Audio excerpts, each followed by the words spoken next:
যে সা, জা এবং জ, এই তিনটার মাখরাজ আমরা একই জায়গায় ধরি, কিন্তু একটু পার্থক্য আছে।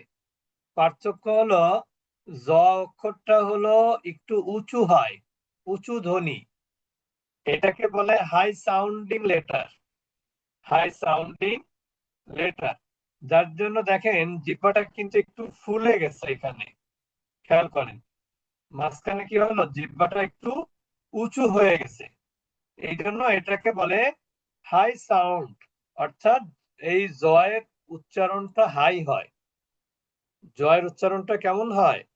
হাই হয়। বুঝতে পেরেছেন? জয়ের উচ্চারণ হাই হয়, এটা মনে রাখতে হবে। কারণ প্রত্যেকটা অক্ষরের একটা কি আছে, বৈশিষ্ট্য আছে। অর্থাৎ একটু আগে এক আফা রেকর্ড পাবো কিনা বলে বের হয়ে গেল। আচ্ছা, তা তাহলে জ এটা কিভাবে উচ্চারণ করতে হবে? এটা একটু সাউন্ডটা উঁচু হবে, ল, ল, একটু উঁচু ধ্বনি হবে। তাহলে আগের দুইটা কিভাবে উচ্চারণ করলাম একটু খেয়াল করি সবাই। সাফিসু, জাজিজু, এখানে জিহ্বা স্বাভাবিক ছিল, কিন্তু জটা যখন উচ্চারণ করবেন তখন জিহ্বাটা একটু মাঝখানে কি হবে, উঁচু হবে, ল। কারণ আপনারা হয়তো বা জানেন যে আরবি লেটার, আরবি হরফের মধ্যে কয়টা অক্ষর উচ্চ ধ্বনি হয়? হুম, কোনটা কোনটা? ত, জ, তারপরে কোনটা? হুম, কে বলতে পারবে? কে বলতে পারবে?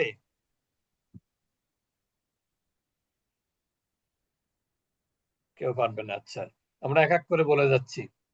তাহলে এখানে জটা উঁচু ধ্বনি হয়, তটা উঁচু ধ্বনি, সামনে তটা আমরা গত ক্লাসে পড়েছিলাম, এই দুটা। তারপরে রটা র হয় মোটা, উঁচু না। রটা কি হয়? মোটা। হুম, রটা হয় সদ, সদটা উঁচু হয়, সদ। আচ্ছা, যাই হোক, তার সামনে যাচ্ছি। তাহলে ল, এটা উঁচু ধ্বনি হবে, খেয়াল রাখবেন।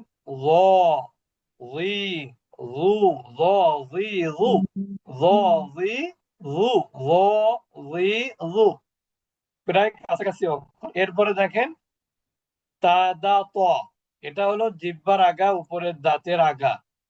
এখানে আপনি যদি মনে নাও রাখেন, তা বাংলা ত, বাংলা তটা কিন্তু আকার দিলে কেমন উচ্চারণ হয়?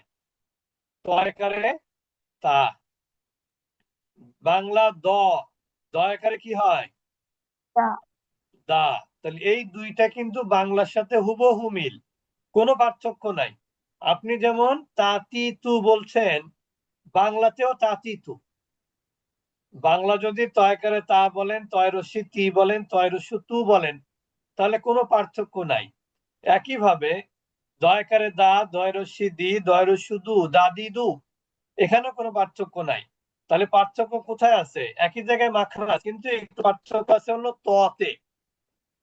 এখানে আরেকটা দেখেন, আমরা কেবল যেটা বললাম, এখানে জিহ্বা দেখেন একবারে কি আছে, লেভেল আছে এরকম। কারণ আপনার জিহ্বার আগা যদি উপরের দাঁতের আগায় যুক্ত করেন, তাহলে জিহ্বাতে এমনিতেই কি হবে, এরকম উঁচু হতেই হবে।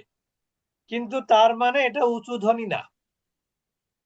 কিন্তু তটা উঁচু ধ্বনি, দেখেন এখানে, এখানেও জিহ্বা কিন্তু কি হয়ে গেছে, এখানে উঁচু হয়ে আবার মাঝখানে আবার আরেকটু উঁচু হয়ে গেছে।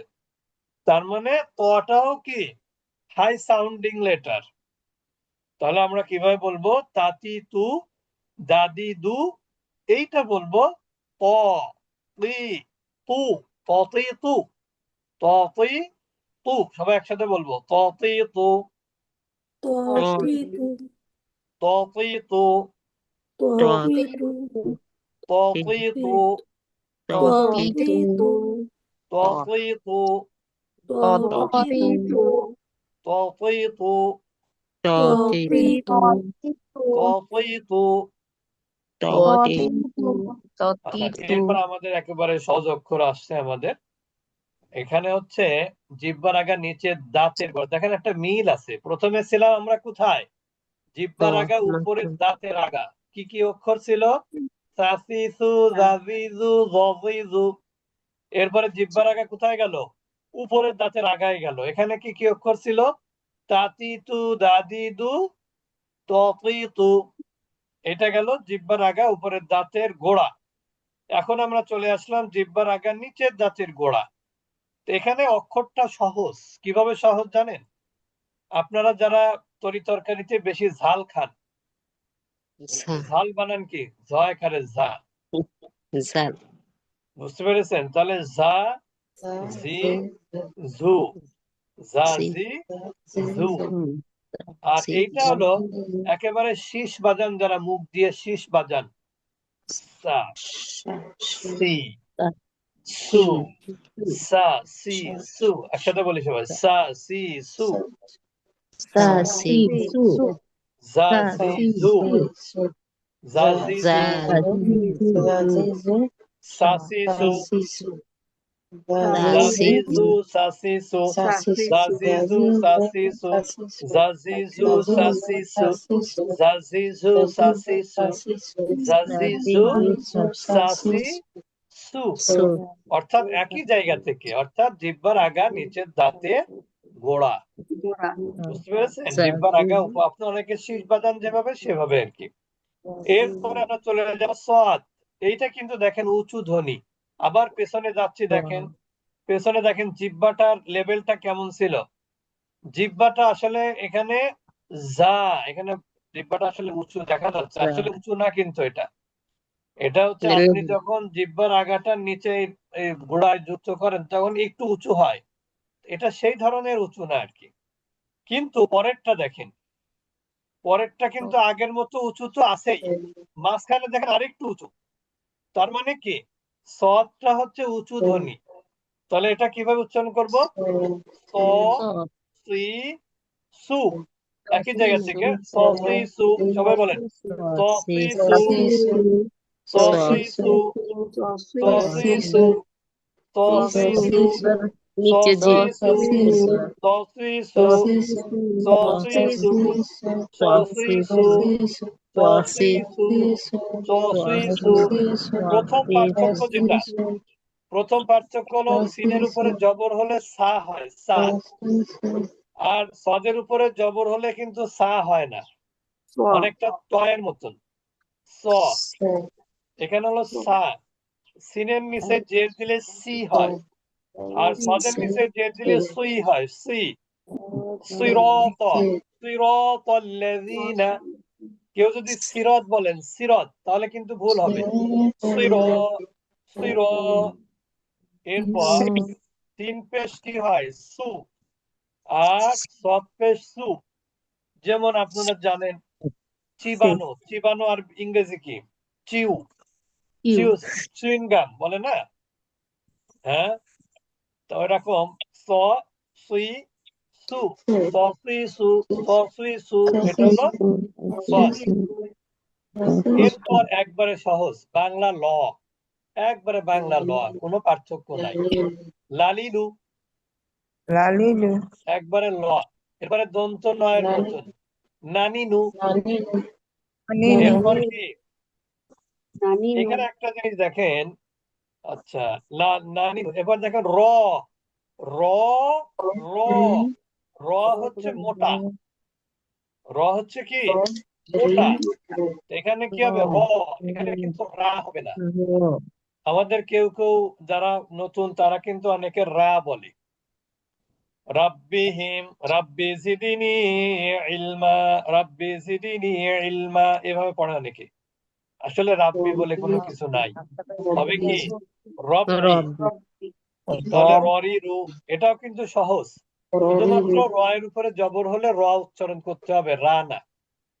এটাই হচ্ছে বিষয়। এরপরে দেখেন, এইটা অনেকটা বর্গ জয়ের মতন, একটু শক্তভাবে উচ্চারণ করতে হয়। যা, সবাই বলবেন জাজিজু, জাজিজু জাজিজু, জাজিজু জাজিজু, জাজিজু জাজিজু। জাজিজু শক্ত হবে, জাজিজু। জাজিজু এটা যদি শক্ত না হয় তাহলে কিন্তু জাল হয়ে যাবে, মনে রাখবেন। পরে দেখেন এখানে অন্তঃ জ আর বর্গ জ পার্থক্য আছে না? আমরা যদি কোনো স্থানের কথা বলি তাহলে কি জায়গা বলি না জায়গা বলি? কোনটা বলি? জায়গা বলি, কিন্তু জায়গা, ঠিক না? আবার কম্পিউটারের, ল্যাপটপের, মাউথ, এটা কিবোর্ডেও কিন্তু মানে বর্গজ্জালি বাংলা যারা অব্র দিয়ে লেখেন তাদের কিন্তু আবার কি করতে হয়, এর দুটো একরকম লেখা হয় না কিন্তু। তাহলে কি হবে? শক্ত হবে জাজি জু। এই জিমটা মানে জিমটা জিহ্বার মধ্যভাগ থেকে উচ্চারিত হয়, ওই বরাবর উপরের তালু, জাজি জু। এবার শিনটাও শক্ত, শাসি সু, তালিবস্যা, একেবারে তালিবস্যা, শাসি সু, ইয়াই ইউ,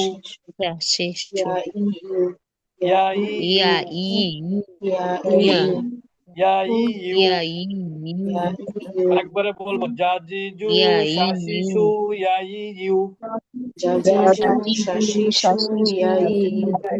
জাজি জু শাসি সু ইয়াই ইউ।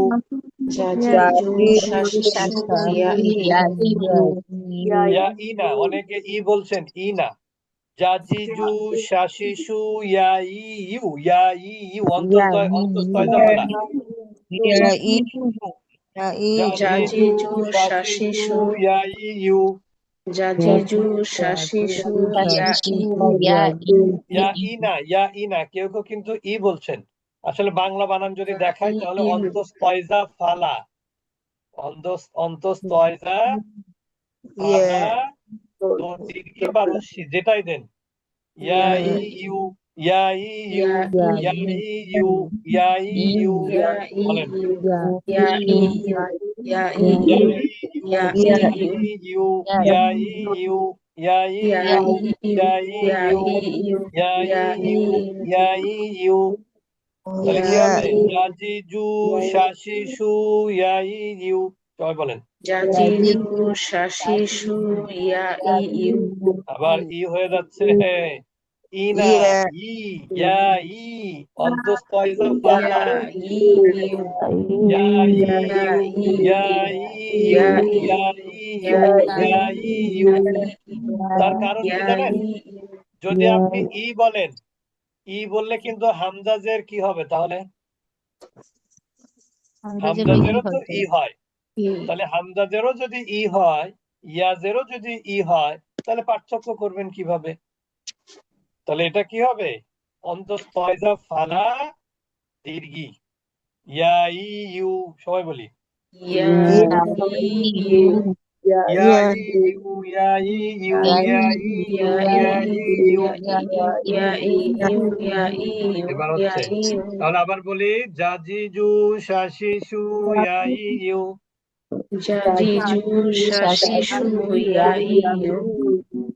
ইয়া ইউ। এরপর আমরা চলে যাব এখানে এখানে অনেকটা, এটা নিয়ে অনেকের কনফিউশন থাকে। যেমন কালকে একজন বলল আমাকে যে সৌদি আরবে একজন ওনাকে, বাংলাদেশি একজনকে বলেছে কেউ যদি দদের উচ্চারণ পারে সে সবকিছু পারবে।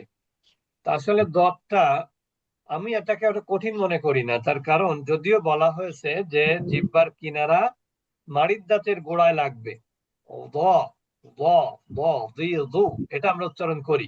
কিন্তু কেউ যদি এটা না পারে, না পারলে দেখেন বাংলায় যদি দ বলেন, বাংলা দ বললে কিন্তু দাল হয় না, হয় নাকি? বলেন, বাংলা যদি দকে কোনো আকার দিয়ে উচ্চারণ না করে সরাসরি দ উচ্চারণ করি, অন্য কোনো অক্ষরের সাথে মিলবে দত ছাড়া? আপনারা কি বলতে পারেন? যদি যাদের অসুবিধা হয় তারা ওলা দলিন বলে দিবেন, দলিন, দলিন, কোনো সমস্যা নেই। আর যারা একটু ভালো চেষ্টা করবেন তারা বলবেন হচ্ছে ضاديض সবাই বলি দ ضاديض দি দু দ ضاديض দি দু ضاديض দু ضاديض দ দি ضاديض দু ضاديض ضاديض দ দি দু ضاديض দ দি দু ضاديض দ দি ضاديض দু দ দি ضاديض দু দ ضاديض দি দু দ দি ضاديض দু ضاديض দ ضاديض দি দু দ দি ضاديض দু দ দি ضاديض দু ضاديض ضاديض ضاديض ضاديد ضاديض ضاديد ضاديض ضاديد যত প্র্যাকটিস ضاديد করবেন তত সহজ হবে।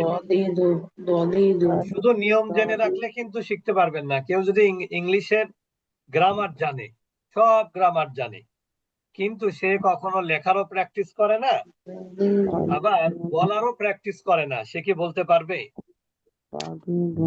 পারবে না। কিন্তু বলাটা হচ্ছে প্র্যাকটিসের ব্যাপার। ضاديض ضاديض ضاديض ضاديض দ দি দু ضاديض দ দি ضاديض দু ضاديض দ দি ضاديض। দ দি দু দ আচ্ছা, দি এরপরে দ দি দেখেন একেবারে সহজ বাংলা ক। বাংলা যে ক একারে কা, তা কয় রস্যি কি, কি কয় রস্যু কু, কাকি কু, কাকি বলেন কাকি কু। কাকি এরপর এইটা একটু কঠিন আছে। এটা কঠিন বলে আপনি জিহ্বার গোড়া থেকে উচ্চারণ করবেন। যেমন দেখবেন আমরা ছোটবেলা অনেকে এরকম করতাম,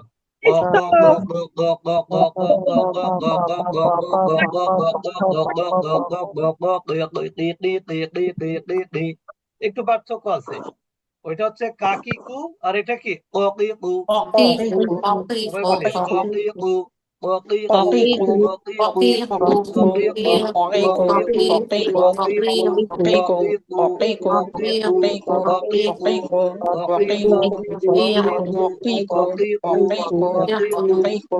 তাহলে কাকি কু, ককি কু, সবাই বলেন কাকি কু, ককি কাকি কু, কু ককি কু কাকি কাকি কু কু, ককি কু ককি কু, কাকি কু কাকি কু, ককি কু, কাকি কু, ককি কু, ককি কু কাকি কু ককি কু ককি কু, কাকি কু, ককি কু, কাকি কু, ককি কু, কাকি কু ককি কু ককি কু কাকি কু ককি কু। আমরা কিন্তু অলরেডি মনের অজান্তে আমরা কিন্তু অলরেডি জিহ্বা এবং দুই ঠোঁটের যত অক্ষর আছে আমরা সবগুলো অক্ষর আমরা প্র্যাকটিস করেছি। আমরা আগামী ক্লাস সোমবার ভোর 6টায় আমরা বাকি যে 6টি অক্ষর আছে কণ্ঠনালীর 6টি অক্ষর, ওই 6টি অক্ষর প্র্যাকটিস করলে আমাদের মাখরাজ মোটামুটি শেষ হয়ে যাবে। এরপরে আমরা যেটা করছি সেটা হলো আমরা যখন এর পরবর্তীতে আমরা তো শব্দের মধ্যে চলে যাব, তাজবিদের রুলস এর মধ্যে চলে যাব, তখন আমরা কিন্তু ওইখানেও এই মাখরাজটা প্র্যাকটিস করবো ইনশাআল্লাহ। তা আপনারা যারা আজকে ক্লাসে ছিলেন তারা রেকর্ড যদি না পেয়ে থাকেন তাহলে অবশ্যই জানাবেন। আর সকালে তো আমাদের একটা ক্লাস এই যে হচ্ছে তাজবিদের ক্লাস, মহিলাদের স্পেশাল ক্লাস। রাতেও কিন্তু আমাদের একটা তাজবিদের স্পেশাল ক্লাস মহিলাদের হয়। ওইটা হয় হচ্ছে সোমবার রাত 8:15, বুধবার রাত 8:15। এর পাশাপাশি আমাদের 50% এবং 70%-এরও নতুন 2টা ক্লাস শুরু